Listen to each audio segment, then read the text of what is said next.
Voilà, alors moi je suis le frère Charles Biagui, je suis le vice-président de la FEF, en même temps secrétaire national de l'Office national de l'enseignement catholique du Sénégal.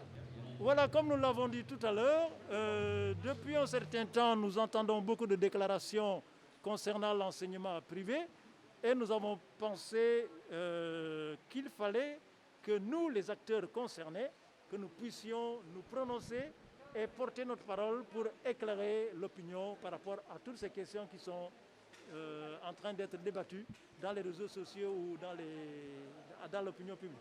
Vous savez, cette question est tout à fait légitime.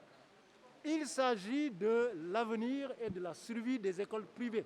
Nous avons dit tout à l'heure, si les écoles ne payent pas leur personnel, ça signifie que ces écoles-là vont être fermées. Or, vous avez entendu dire aussi que la grande majorité des recettes des écoles viennent de quoi? Des frais de scolarité.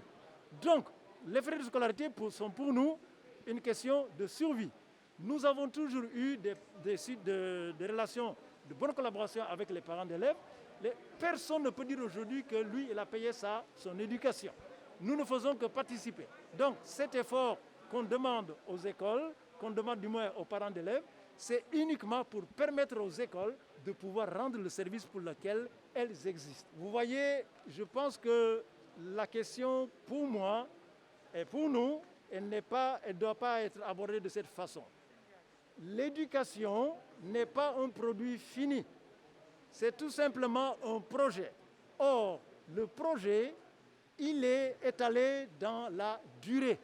On ne peut pas dire aujourd'hui que parce qu'il n'y a pas eu de cours, donc par conséquent, il n'y a pas, disons, de frais de scolarité. L'école va au-delà des apprentissages enseignements qui font partie. Et d'ailleurs, nous, au niveau de nos écoles, lorsque cette situation de fermeture physique des écoles s'est déroulée, les écoles pédagogiques n'ont pas cessé. Il y a eu différents mécanismes qui ont été mis en place pour permettre aux élèves d'être en situation de rythme de travail. Et d'ailleurs, les écoles vont prononcer la sanction finale disant que tel élève est apte à aller en classe supérieure ou pas. Donc l'école a rempli son rôle. Il est bon aussi que les parents d'élèves puissent remplir le rôle. La subvention de l'État, comme nous l'avons dit, il faut la voir. Si c'est la subvention ordinaire, nous avons dit que c'était 1,290 milliard.